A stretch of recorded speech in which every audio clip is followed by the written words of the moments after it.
Hello, dear friends. I'm very excited to open up this book with you. It's been sitting on my shelf for quite a while. I should say our shelf, because I bought this book a little while ago as a gift for my wife. She has a lot of reading to do in her line of work. But I was so intrigued all this time because I've never had so many people approach me in a shop when I was looking at a book before. So many people who worked for the bookshop were raving about it. Somebody couldn't put it down on holiday. Another gave me some backstory and history as to it. And it's the story of art without men by Katy Hessel. And I believe the origins behind this book are due to the fact that this particular writer said that they walked into an art fair in 2015 and realised that out of the thousands of artworks before her, not a single one was by a woman. Sparked a series of questions. Could she name 20 women artists off the top of her head? Could she name 10 pre-1950, any pre-1850? And the answer was no. Had she essentially been looking at the history of art from a male perspective? The answer was yes. And actually at the time this was becoming a bit of an urgent issue. She'd graduated from her BA in art history and had chosen to study Alice Neel, his painting, Linda Nochlin and Daisy from 1973, who was a great American painter of psychology. Psychologically charged portraits of people from all walks of life, but she was only recognised as a major painter by the art establishment when she was already in her 70s. So by studying her, the author came to terms with the overwhelming underrepresentation of women artists. They weren't in galleries, they're not in museums.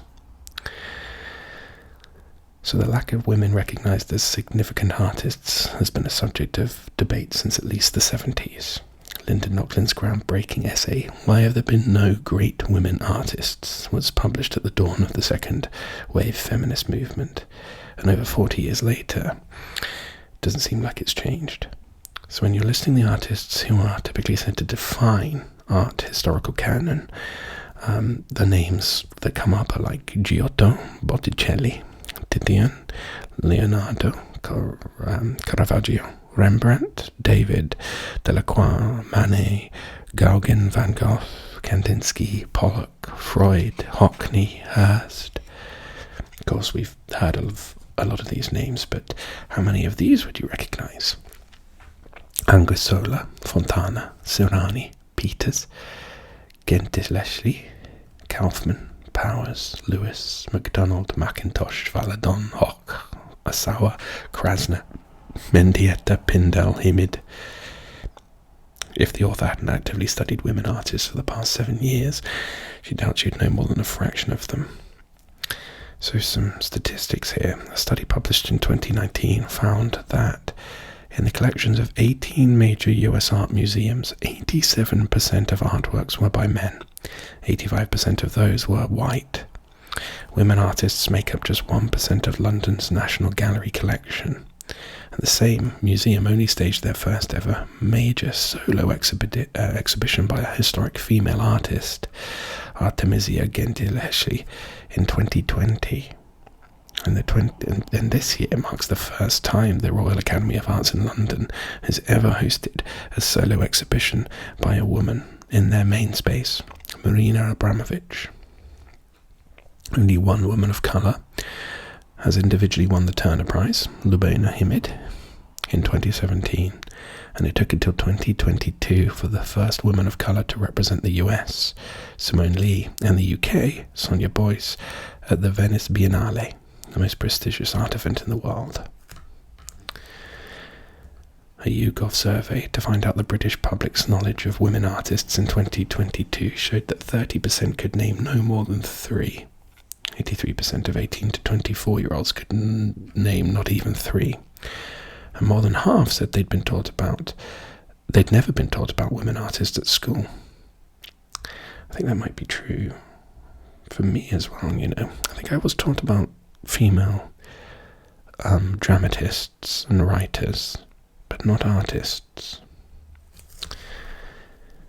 So the name of the book is quite tongue-in-cheek, really. The book takes its title from the so-called introductory Bible to art history, which is the very famous book, EH Gombrich's The Story of Art. It's lovely, but it has a flaw. The first edition of 1950 included 0 women artists. Even the 16th edition includes only 1. So the hope is that this book will create a new guide to supplement what we know. Let's jump into it. We have part 1, paving the way, the years 1500 to 1900. Chapter 1, painting herself into the canon, 1500 to 1700. So we start with the Renaissance. So the author would like to single out 2 artists working prior to the Italian Renaissance in the later 16th and 17th centuries. Caterina de' Vigri, 1413 to 63, who was a writer, musician, and nun, who was later known as Saint Catherine of Bologna, an accomplished painter of manuscripts. And Properzia de' Rossi, 1490 to 1530, who was a sculptor known for her rebellious pursuits. De' Rossi was acclaimed for her meticulous and minute carvings in wood, marble, and cherry stones. This is a family crest made by her in 1510 to 30. What a beautifully intricate work of art that is. Stunning. She received commissions for the kind of work no woman had done before. She made a lively marble relief sculpture, Joseph and the Potiphar's Wife, which she designed for the facade of Bologna's then most famous church, the Basilica di San Petronio. So both of these women were able to live as practicing artists because they were fortunate enough to be born in Bologna, a place which was renowned for its progressive attitudes towards women. So it was the home of Europe's oldest university that had supported female students since the 13th century, and the city considered women artists as integral to its development. Good on you, Bologna, I didn't know that.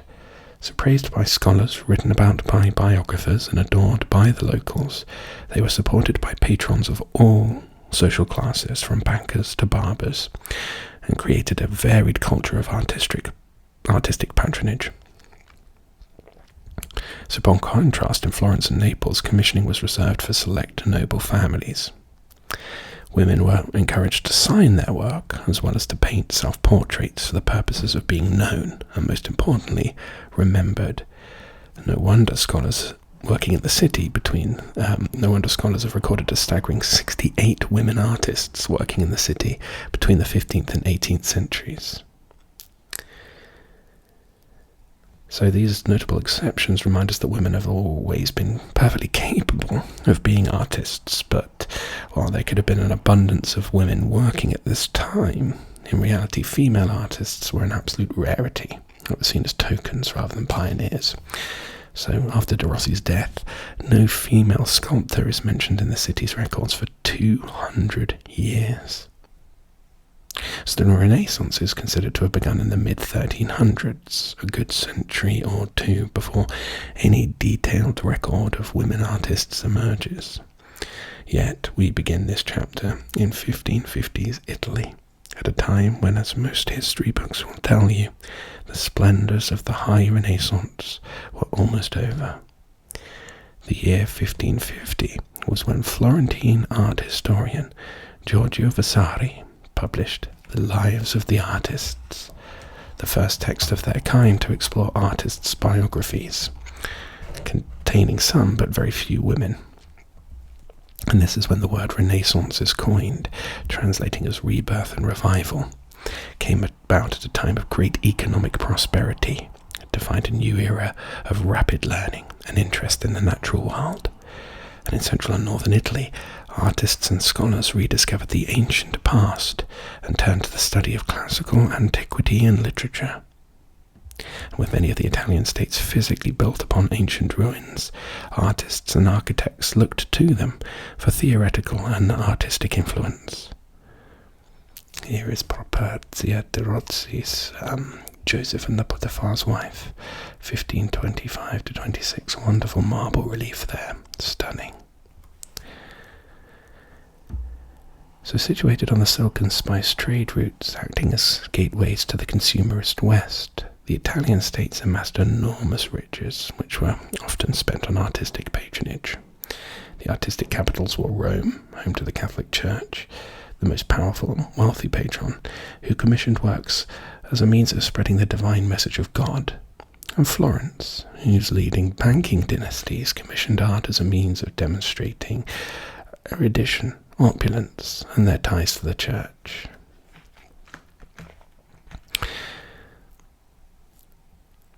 Of course, we had, by the end of the 15th century, Northern Renaissance was born, a cultural revolution outside Italy that saw Renaissance theory diffused across Europe, spurring an abundance of artistic commissions in the Netherlands, in England, France, and Spain. So this meant that artists were in great demand, but they were almost always men. However, unfazed by critics who said that the painter's brush was manly, or those who referred to them as the passive sex, women fought back, developed innovative painting techniques, and taught younger generations of female artists to eschew the men who had tried to stifle their creativity. One such woman was Plautilla Nelli, 1524-88, a Dominican nun who set up an all-female workshop at her convent. The first Florentine female Renaissance artist, she was one of only 4 women among hundreds of men praised by Vasari in the life of the artists. Entering a nunnery at the age of 14, she became self-taught miniaturist painter and quickly worked her way up to tackling large-scale altarpieces, which was very rare for a woman of her day. She's best known for The Last Supper, circa 1560, which is a recently restored jewel of a painting on canvas, the first known depiction of a biblical tale by a woman. Since 2019, it's hung in the refectory of the Santa Maria Novella in Florence. And there it is. A wonderful painting. Wonderful emotion carried in the disciples.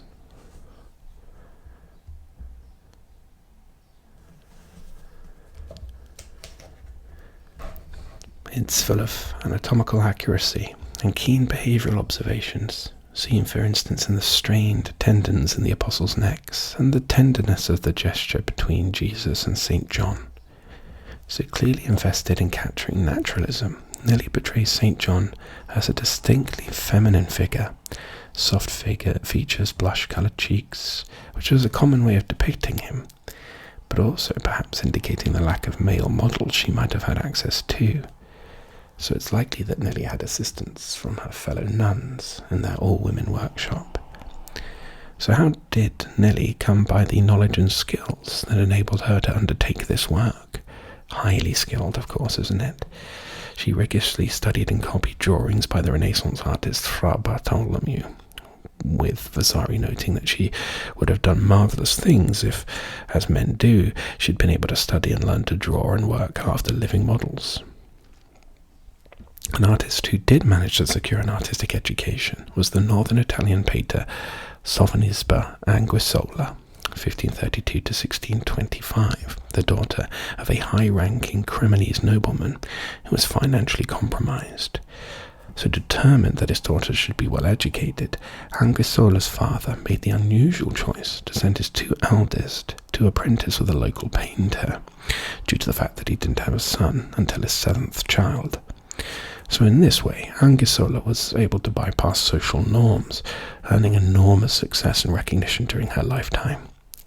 She had the most prestigious position of painter at the Spanish court, was admired by Michelangelo, and praised by Vasari, who later remarked that her portraits are so lifelike, they lack only speech. Anguissola's quiet and intimate self-portraits display her poised manner and gleaming eyes, often depicting herself playing music or working at the easel, with her paints all laid out and her brush at the ready.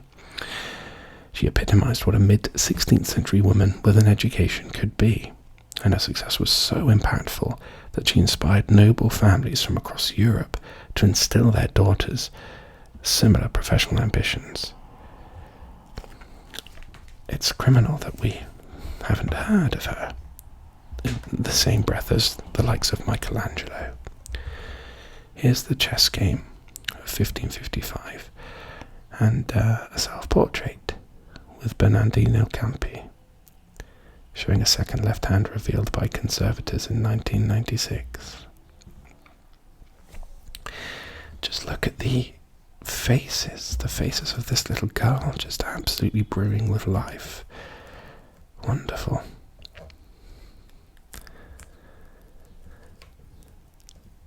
So to the author, this is her favourite portrait, the best portrait, clever and witty. It's groundbreaking, it's eschewing gender conventions.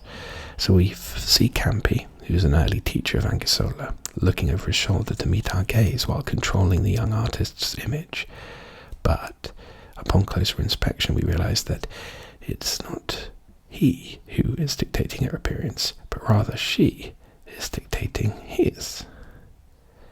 Not only is she taking up nearly twice as much space as her teacher, and has him painting the embellishment of her jacket, a task often assigned to an apprentice, but as Pentimento temporarily uncovered in 1996, she originally painted her wrist meeting his. Here we are.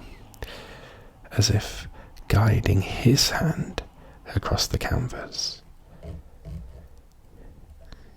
In her early 90s, she was painted by the much younger artist Anthony van Dyck. Captivated by her intellect, he portrayed her as both astute and austere. Unlike Anguissola, the slightly younger Bolognese-born Lavinia Fontana did not restrict her production to portraiture.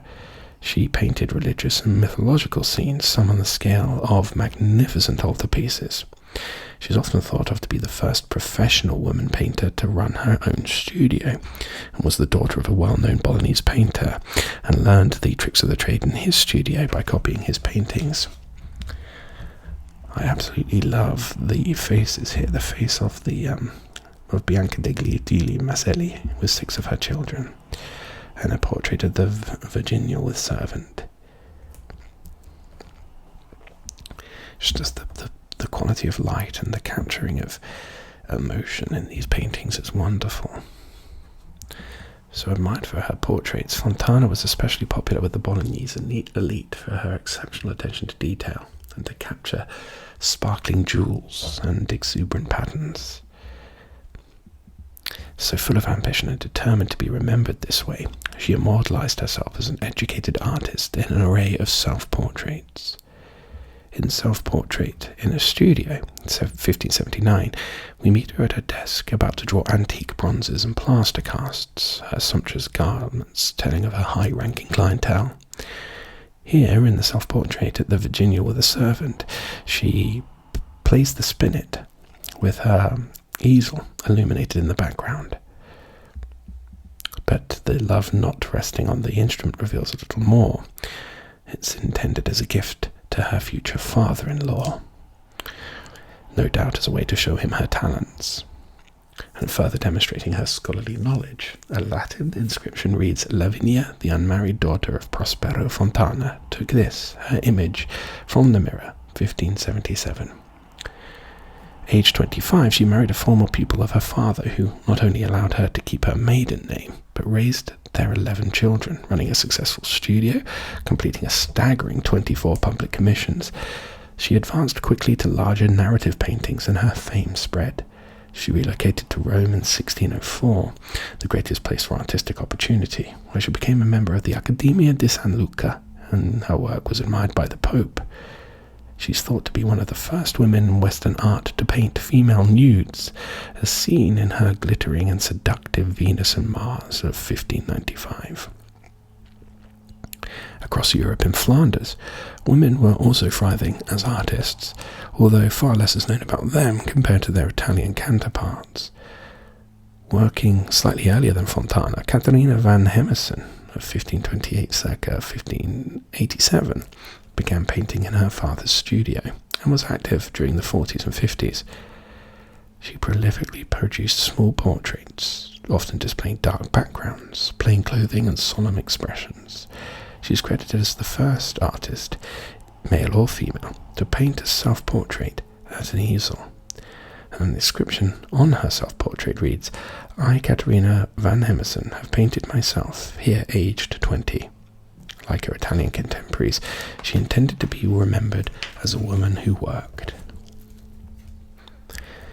With the rise of the new middle class and spread of the Protestant Reformation in Northern Europe, patrons began to move away from sponsoring religious scenes and towards secular subjects, and still life became increasingly popular as one of the most direct ways patrons could show off their wealth, displaying their rarities from around the globe, such as spices and tobacco, vases, rugs, ceramics, culinary items such as exotic fruits and shellfish that were items only available to a select few. It was also considered a suitable genre for upper-class women. Didn't pose a threat to male artists, who no doubt liked to guard great and intellectual subjects, such as the mythological and the religious. Nor did it require a knowledge of human anatomy, and the objects were easily accessible from the home.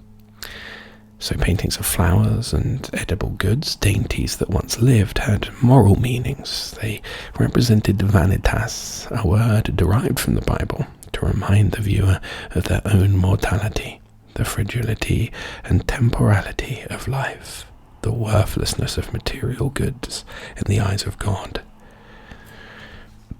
So with its origins in antiquity, still life was popular in the Renaissance, and at the turn of the 17th century was deemed a respectable art form. And again we find women artists pushing at the staid limits of the genre, demonstrating a high level of skill, looking to assert their identity as artists.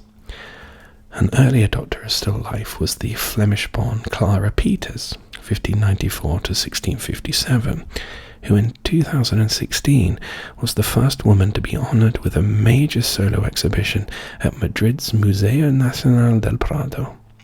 Peters mastered a distinct style of still life, often painting delectable-looking wines and fruits and vegetables and fish spread invitingly on a platter. Here we have a still life with a vase of flowers and goblets and shells. And here is the detail of the goblet. Wonderful detail.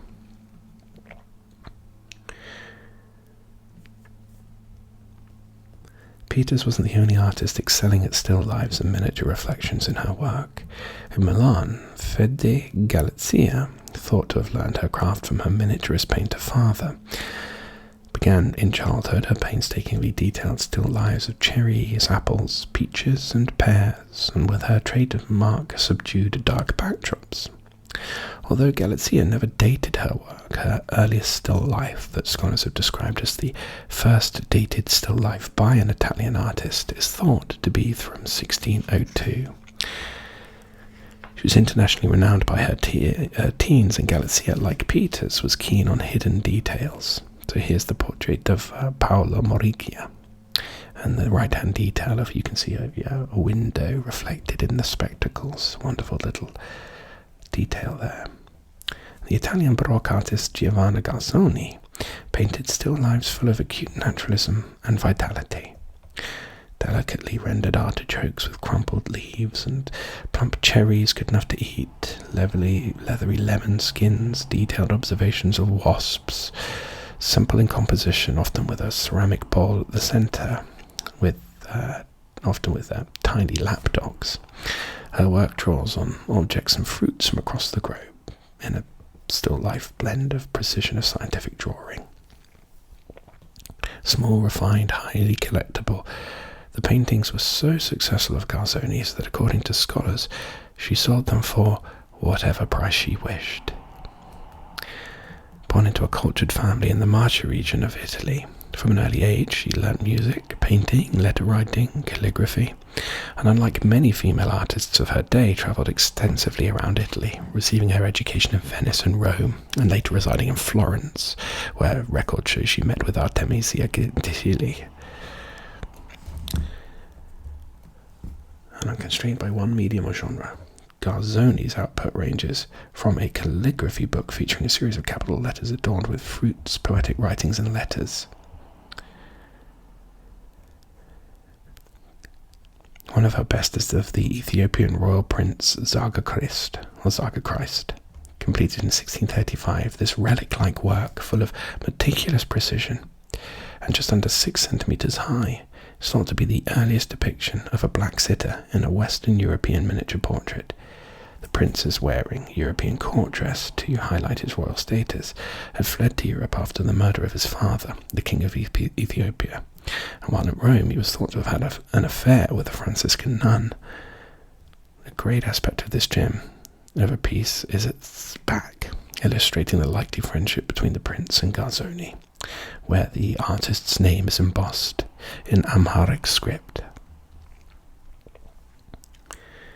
The Baroque, which is a period during which the motifs of paintings were often violent and passionate, marked a shift in both the ways that subjects were executed and in technique.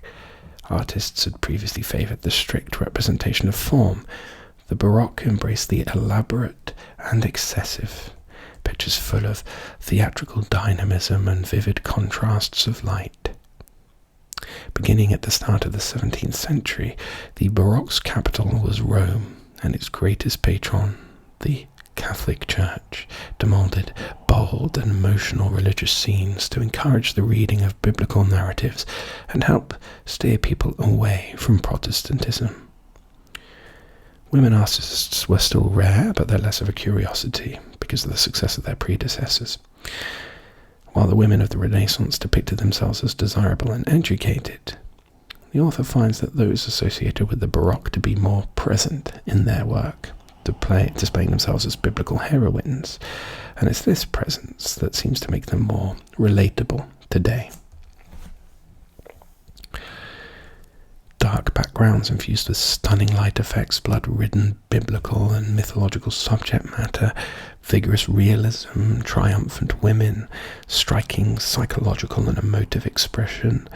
These are just some elements found in the extraordinary work of Roman native Artemisia Gentileschi, who in her lifetime became an international celebrity. She was the first woman to be accepted into Florence's prestigious Accademia delle Arti del Disegno, and she worked all around Italy and beyond, counted Charles I and the Medici family as patrons. Although she'd achieved glittering success, her beginnings were nothing short of difficult, so she was the eldest daughter in an artistic family who raised her 3 brothers following her mother's death when she was 12.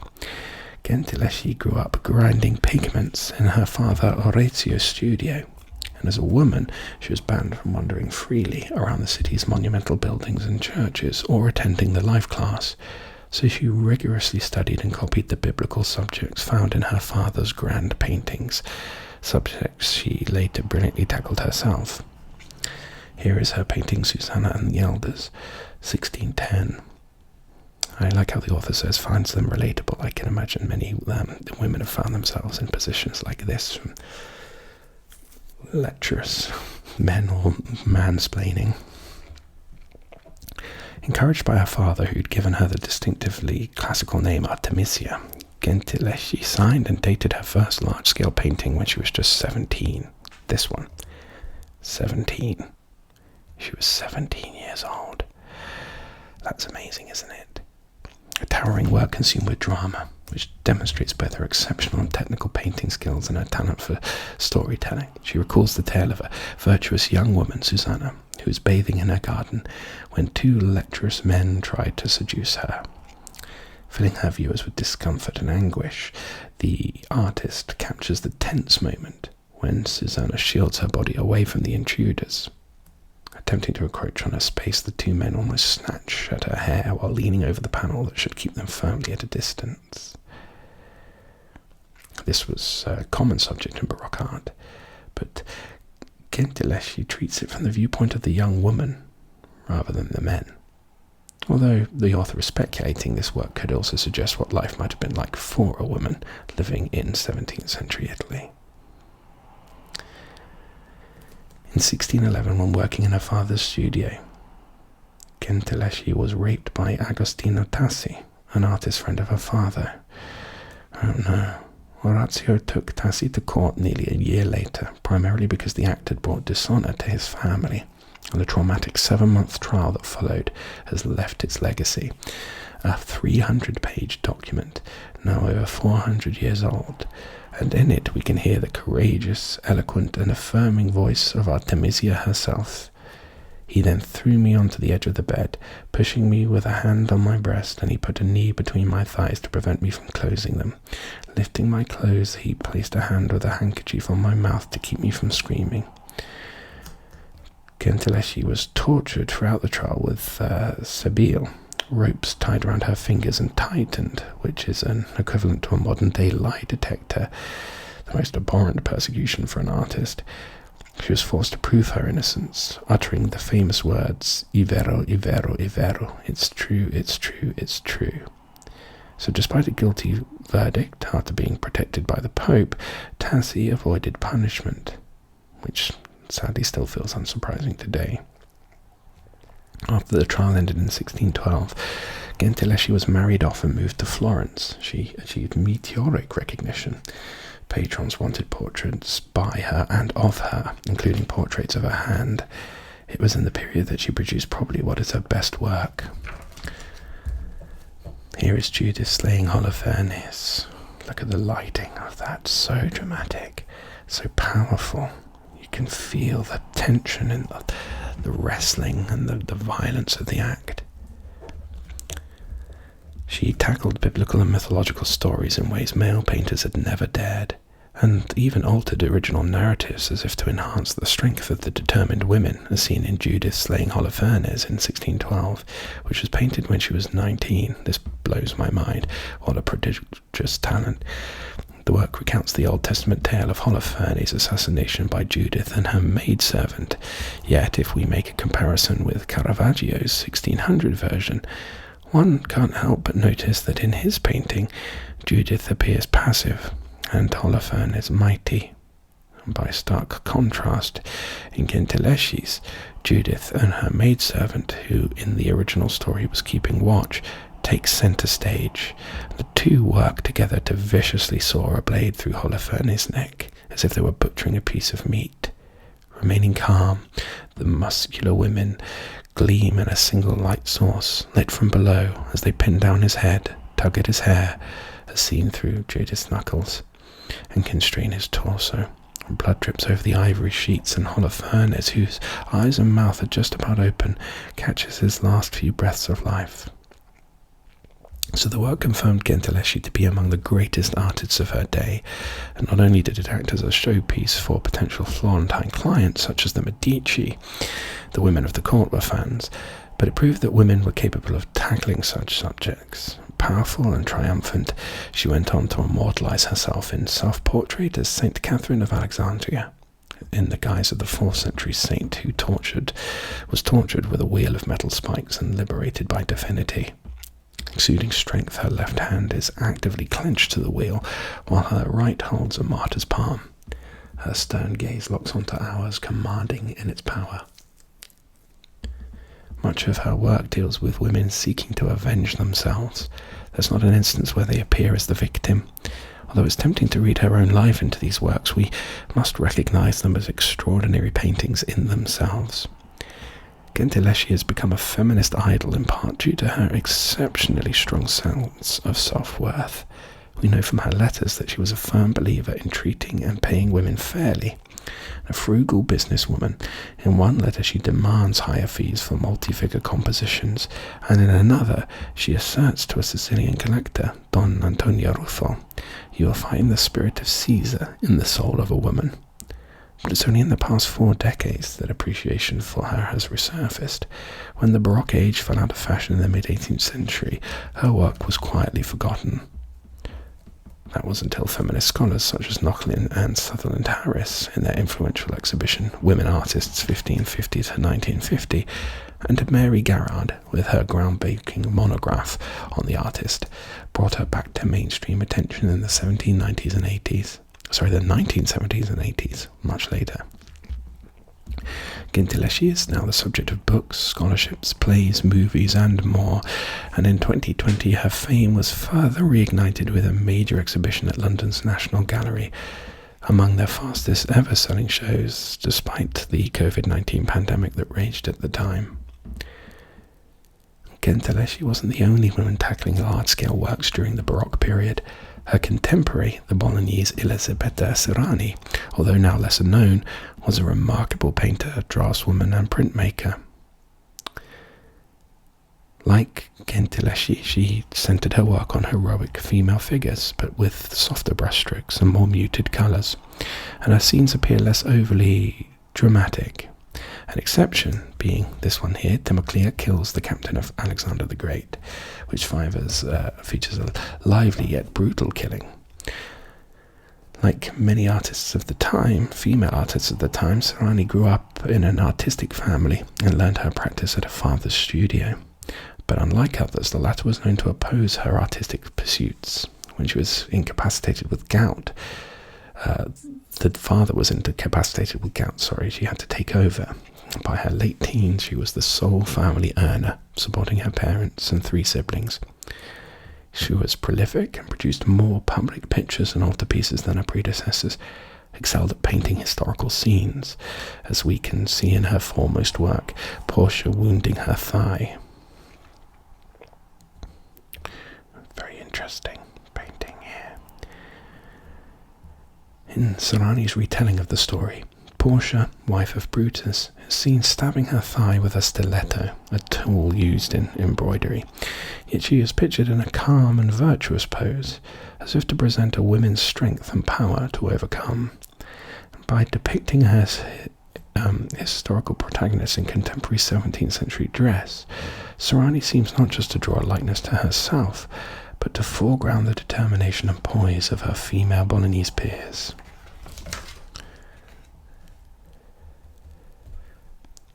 Carlo Cesare Malavese commended her as the prodigy of art and the glory of the female sex, the gem of Italy and the sun of Europe. But at the age of 27 she dropped dead, perhaps poisoned, as scholars once believed. Bologna was shocked. An extravagant funeral was held in her honour at the Basilica of San Domenico, an event complete with a temple of honour, a life-size sculpture of the artist, and an army of mourners. Her legacy as both a painter and an example for women is still remembered in the city today, with scholars crediting her for the abundance of women who became professional artists in the years after her death. We now move to the Dutch, and in the 17th century the Dutch Republic became one of the most richest nations in the world. The thriving economy, supported by colonial exploitation, combined with rapid scientific and artistic developments following independence from Spain in 1581, led to the emergence of a wealthy merchant class who aspired to become patrons of art. The new Protestant ruling class of the Dutch Republic differed in their tastes from the Catholic Italian patrons, and with the development of an independent art market, the demand for commissions meant there were more artistic and educational opportunities. During one of the more liberal periods in art history, the 7 united provinces of the Dutch Republic were not only relatively tolerant of different religious practices, but were also more progressive in their attitudes to women, encouraging their education and allowing them to work in skilled production and trades. This period saw more than 150 female artists compared to some 3,200 male artists working with a variety of mediums.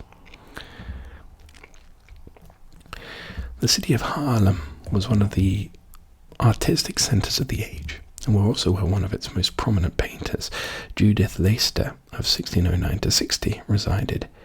The 8th child of a brewer, as a teenager, Leyster briefly lived in Vrieland, near Utrecht, and at the time it was home to followers of Caravaggio, the Utrecht Caravaggisti, who used chiaroscuro for dramatic effect, a technique Leyster utilised in her innovative scenes.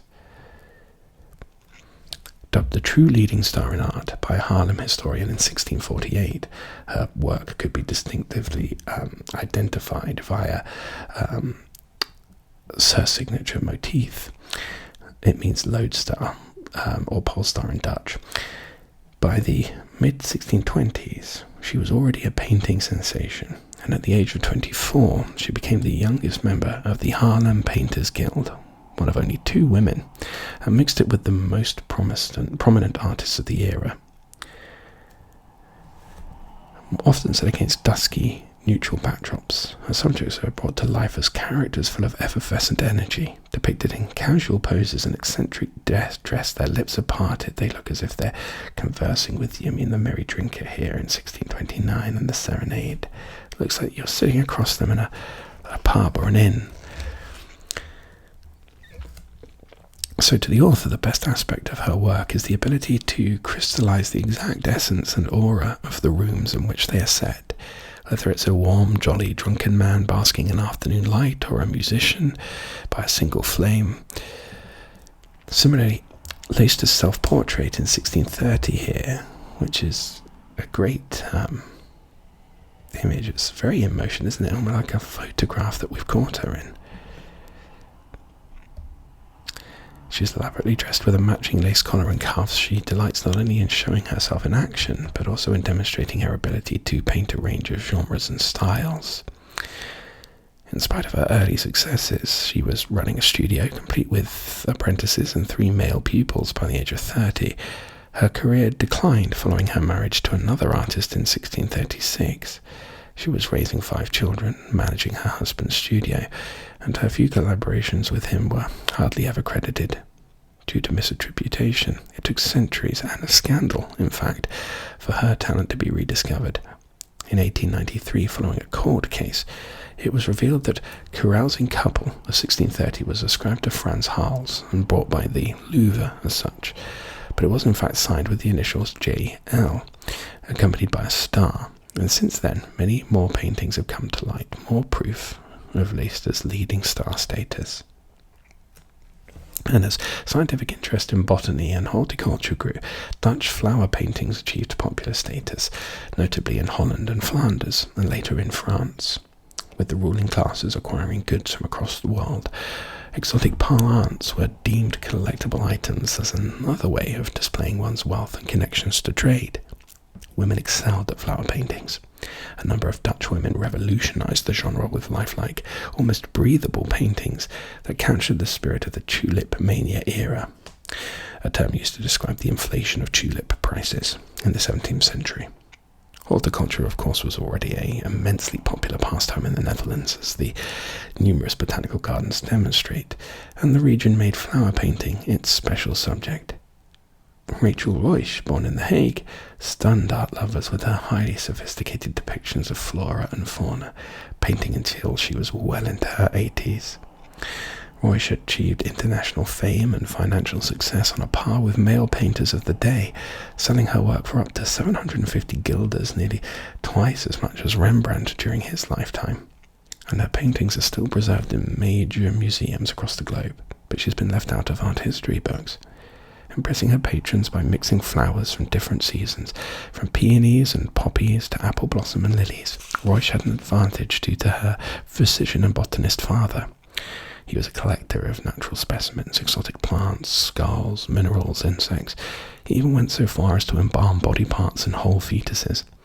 These enabled Ruysch to bring together plants from all around the world in her work. Having examined them at close quarters and to paint the most idealized, you could say, almost divine bouquets of all time. There's a wonderful example of one here, the still life with flowers on a marble tabletop. Illuminating them from a single light source, Ruysch not only reveals the depths of the flower's carpels, but painted every angle of the 2 or 3 tone twisting stems and leaves to expose each vein, wrinkle and droplet. She even includes minuscule insects resting atop plants and scurrying in the petals, as seen in still life with flowers on a marble tabletop. Obsessed with accuracy and anatomical precision, her technique included pressing butterfly wings into the wet paint to achieve extraordinarily lifelike appearances. And never before had people witnessed such exuberant profusion and pure intricacy of painted flowers displayed in her works. The mother of 10 children and a member of the Confrérie Picturale Society in The Hague, its first female member, Ruysch was also a court painter in Düsseldorf. painting at the height of still life's popularity, some women were also celebrated for their key contributions to scientific advancement, most notably Maria Sibylla Merian, who was an entomologist, botanist, and naturalist known in both artistic and horticultural circles. And her study of insects is still used by scientists today. Born in Germany and in 1691 settling in Amsterdam, Merian was an insect fanatic and is considered now one of the founders of modern-day zoology. In recognition for her significant contribution to the science with the publication of her volumes of natural illustrations that record the process of metamorphosis of nearly 200 insect species, Merian's break came in 1699 when she, along with her daughter, travelled to the most northeasterly point of South America, where she recorded the existence of native plants and insects previously unknown in Europe.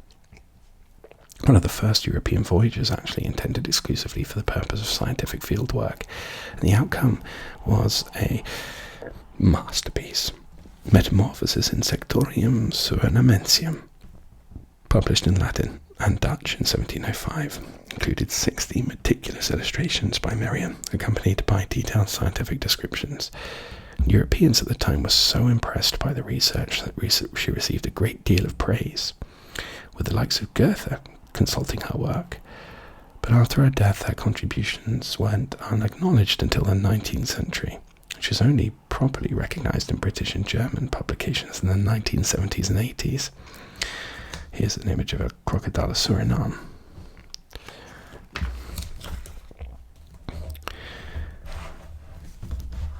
Recognition on the 300th anniversary of her death. It's outrageous, isn't it?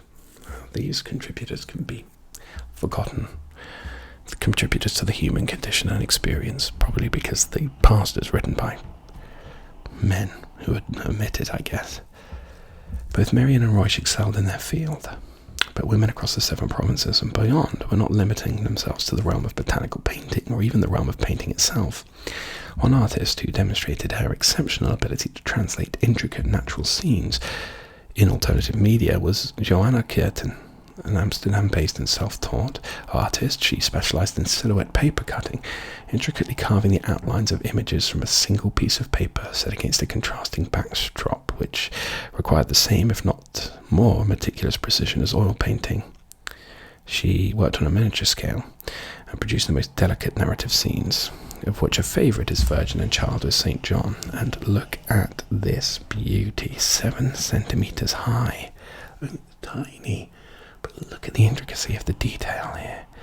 Individually sprawling branches that shoot out like fireworks, ribbons of typescript wrapping around a trompe-l'oeil, a trick of the eye frame, divine halos that crown the Madonna and Child, animals that scurry amongst the trees and leaves. So paper collage, like paper cutting, was a popular medium, especially in Britain, among upper-class women. Pioneering this technique was Mary Delaney, who was born to an aristocratic English family and was taught music, art, languages and embroidery. And she went on to produce nearly 1,000 extraordinary detailed floral paper collages. But here's the thing, she only started making her paper mosaics, as she called them, at the age of 72, after being utterly enraptured with the affinities shared between a loose geranium petal and a red piece of paper. Immediately inclined to start splicing, Delaney worked voraciously on her decade-long project, Flora dell'Anica, until her eyesight weakened towards the end of her life. Here is an image of a sea daffodil. Her inventive collage process was nothing short of groundbreaking, and is thought to have been one of the first examples of collage in the history of Western art. Her radical technique involved amassing different colour, weights and types of paper, which she spontaneously cut into with no preparatory studies, and then pasted these cuttings onto a dark, opaque background to create a stark contrast to the luminous floral colours and accentuate the flowers' dazzling details.